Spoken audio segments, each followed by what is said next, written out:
I want to be like them, with them being Indonesian, but I am not. Where are we really from? Why is it being hidden from us? It feels part of a victory to come back to where my ancestors were from. A growing number of young Dutch descendants are reconnecting with their Indonesian roots. Today, one of them shares her journey. Please, can you introduce yourself? So I'm Jessica. I was born in the Netherlands, but my mom is born in Suriname with origin of Java. My family came in 1910 to Suriname with the boat. They were contract workers for the Dutch. The one who came to Suriname was your Great-grandmother and great-grandfather, Sarman and Chasmi. They met in Suriname and they got children and just built their life. They didn't go back to Java. and your father is My father is Dutch. When did you get first aware and become interested in your history of you being Japanese? Quite funny. I think what triggered me most was my history books in the Netherlands. So I am really like a history geek.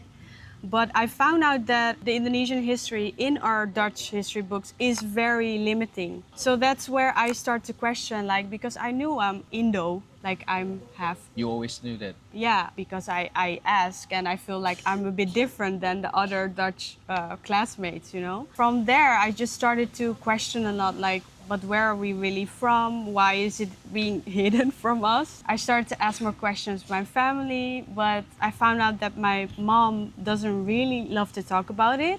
That's really common in Dutch Indonesian families. We have a concept in the Netherlands. It is called Indisch zwijgen. It means the silence of the Dutch East Indies. And it's a way of dealing with trauma. And this means not saying anything at all. So that was kind of the ingredients for me to dig deeper in my own way. And how did you discover everything? It kind of goes into that you ask questions to your family, then you have certain snippets of information. With the names of my great-grandmother, great-grandfather, I went into this database and then I could find out where they're from. One is from Tegal and one is from Kediri. What boat they went on, the name of the boat. These are not just, stories. It's part of our history and it's part of me getting to know myself better. So it's really special. It's almost like a puzzle piece of yourself you can reclaim. But after finding that much, your family is from Japanese Suriname. Yeah. Why did you come to Indonesia instead? Why not Suriname to reconnect,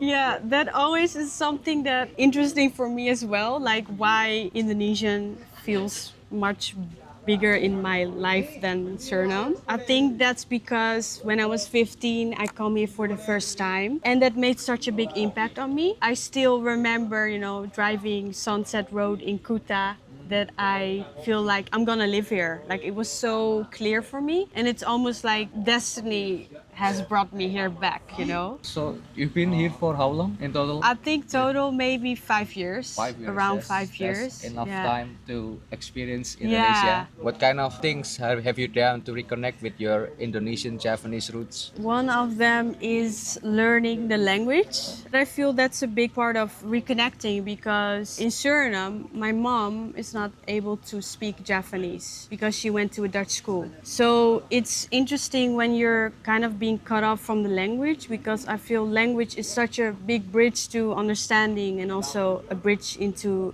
the culture. What else besides learning the language? I actually kind of ended up in the village Kunjang in Kediri. Me and my boyfriend, we ended up going there and just driving through the village. I'm not able to speak with people there, but just to drive there already feels so powerful in a way because it's almost like, hey, I made it back, and I can see where my great-grandfather was born. It feels part of a victory because what I said before, if you know that part of your history is being erased, and I mean a lot of people would maybe say, yeah, there's no point, the past is the past, but it's really part of us to come back to where my ancestors were from. Can we talk a bit about your life back in the Netherlands? How was life as a descendant of Japanese Surinamese? I was being born and raised in Harderwijk, which is, I would say, really normal Dutch town. So the way I was exposed to, for example, Surinamese culture and Indonesian culture is quite limiting. The only access I would have is, of course, the food that my mom would make. She really knows how to cook. And then we have the Pasar Malam, that's like not the night market, but we have have the festival called Pasar Malam in the Netherlands. Like annually or Yeah, in different towns as well. So it was really nearby. My mom would take me there. So that was kind of a glimpse. And then I would feel a bit proud, like, hey, I'm Indonesian too, you know? So for every Indonesian descendants, like Japanese, Surinamese, or Moluccans, is everyone facing the same thing? Like what you're saying is the access to history and family stories are limited. Is that a universal feeling? I don't think it's a universal feeling of what I can see, right? So, for example, people of Maluku in the Netherlands, they really have their traditions really strongly. So it's really being passed from generation to generation, which is really evident for me to see as well. But for Indonesians, it maybe depends where you lived before as well, like big cities, Den Haag, Rotterdam. Maybe that's more evident, you know, to be connected in that way. And what did you miss the most about Netherlands? I feel my friends. I miss my friends. The thing is, I feel if you're moving abroad, this always comes with a certain sacrifice. You know, you will miss big milestones of people, their lives. So that's one thing. What about like the Dutch society? I don't miss Dutch society. Sorry. Why not? Could you explain? The only thing I may miss is the efficiency of things. You know, things are really like organized. But I do love the organized chaos here in Indonesia. I don't know. It's really individualistic. I feel it has that has kind of a shadow side within society. It has like pros and cons. You know. So you see yourself living in Indonesia long term? Yeah. I've already decided. You have decided. Let's say if someone asks you, who are you? What do you say? Oh, I do have this saying that I notice saying myself a lot because people ask like, kamu di mana? I would say I am Dutch, but my mom is born in Suriname with roots to Indonesia. That's how I kind of tell the story now. Any chance you will say like, I'm Indonesian in the future? That you just say, I'm Indonesian. That's feels beautiful, but I feel I cannot fully claim that because I'm also Dutch. You know, it's I cannot deny that part. Maybe I've been in the past kind of having this internal conflict, but I'm Dutch, and I feel part of my mentality is also Dutch. I cannot deny that. You know. After experiencing both cultures, Indonesian and Netherlands, what's your biggest takeaway? When I'm 15, I go to Indonesia for the first time, and I feel like I want to be like them, with them being Indonesian. So there's always this thing like, I want to be like them, but I am not. And I feel like you have to embrace all that you are. So I feel there's kind of beauty in being from both cultures, have these both countries within you, because it creates certain richness of understanding both cultures in a way. What's something you have, but people from Java or people from Dutch don't have, Netherlands? Like both cultures that has mixed within you. Is there anything like that? It's very... It's really complex. I don't know if I can answer it correctly in Yeah, a way, that's- but that- I feel Dutch people may have a different way of seeing happiness. What I see in Indonesia, people can be really thankful and happy the way they live their lives with what they have, you know. I sometimes see that when Dutch come to Indonesia, they have a certain lens of that. I think the thing that they're missing in Europe is happiness. Take an example from Indonesia. The majority of people here have a very low income, but they still have a reason to smile. Netherlands, even though they have money, they are so egotistical sometimes, you know? But in Indonesia, it's just the way of how they grow up, being polite and being nice all the time. You can see the difference of being happy. Yeah, So you're saying you can be happy through both ways, two ways. yeah. Yeah. Yeah, I think so. Yeah. Oh yeah. There's beauty in, for example, taking a shower with a bucket, you know? Indonesian way. Yeah, yes. Indonesian way. And yeah. That can give so much happiness. But I'm not sure if a Dutch person would be really happy with taking a cold plunge like that, you know? And you know what's happening in Indonesia? Like, yeah, a lot of Indonesians want to move to Netherlands, but you did the opposite. What's your True. perspective of that? Do you Like, go for it or don't. Indonesia is better. I would say go for it, of course, because if you have the possibility, really go for it and find your way. I have a lot of friends who did the same from Indonesia. They went to school to the Netherlands, but a lot of them would tell me Indonesia is a bit better. It can be quite tough, to be honest, because what I said before, it's fairly individualistic. Yeah, but you can get Indomie in the supermarket. So A lot of Indonesian restaurants.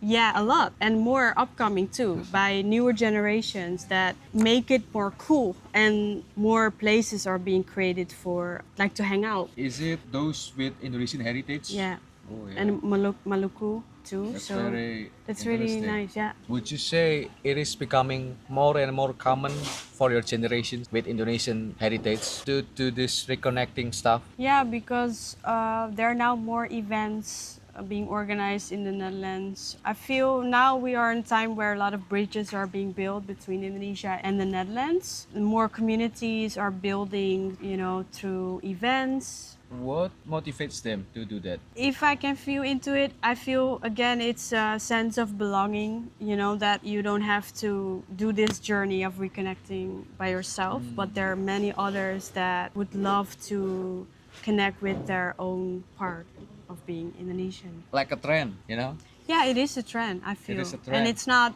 disappearing. It's just here to stay, and it will become more stronger where the diaspora will feel seen and heard, Like to know your place in the world. And I once saw a documentary of someone that was reconnected with her roots in Suriname. And one indigenous tribe said, to know where you're going, you need to know where you're from. And that always stayed with me. You have to kind of know who you are in a sense. And I feel a lot of this work of reconnecting is kind of reclaiming part of your own identity. And after reconnecting yourself to Indonesia, have you found what you were looking for? Yeah, I feel really more at ease now that I make the decision to really be here and stay here. I feel more calm than ever. Before, I still feel like in between. It's because I kind of did that inner work of reconnecting, like researching and finding my roots. And sometimes I've heard my ancestors in my ears, like, you're the one that will come back to Indonesia. Like while driving in the mountains, I would hear it so vividly. Like it's almost like I can really be here, and it's okay to be here. We could say you are half Japanese. My question is, what does it mean being half Japanese, half Dutch to you? It creates this sense of, for me personally, like a sense of richness, of understanding both cultures and connecting with people, Indonesians and Dutch. Rich understanding. Rich understanding. I mean, this sounds really like it's simple, yeah, but everyone sits on the couch in Europe. When I'm little, I sit in front of the couch. I already sit on front, on the floor. When I come to Indonesia, I see people, drinking coffee, sitting on the floor, and I'm like, oh, that is what I always used to do. So in that sense, it's like some things are really inside of you. What message would you say to other Indonesian descendants who are curious and trying to reconnect with their Indonesian side? I would like to say first, if you still have an elder in your family, like have a beautiful conversation with them, ask a lot of questions, because that's where the puzzle pieces are. And it's beautiful because there are certain factual information that you can find in databases, but there's also the stories. And when you can connect the stories with the factual information, your ancestors, they will become like a part of some novelty, a book. And then you can recognize yourself in them, actually. Would you encourage them to do the same journey as you? Yeah, I definitely, that's the biggest victory, I feel, like to be the one of your lineage that returns. And it's for yourself, but also they may not be here physically, but you can tell them like, hey, I made it here, Last question. To those Indonesians who are watching, what would you say to them? The reconnecting is no different from me than the one that's watching, So I would say really ask the stories, because we are maybe presented a history book, but there's so much more. I feel there's sometimes this sentiment of the past is the past, but everyone has such a rich family history. So I would say just know that there is something to be discovered. It's not only like me being Champur that can discover something, you know? Even for Japanese. Yes. Oh, and I would just love to see Indonesians connecting with their own culture. I think you're making sense because yeah, Indonesians came from everywhere. Yeah. Also mixed match. Yes. So the reconnecting that It's- you're explaining also applies for Yeah, us. yeah. Because Indonesia is big. Yeah. Yeah, that's actually. Yeah, I really good feel that point. way. I feel it's important to know where we're from, you know, our origin. Not Diplomat Channel.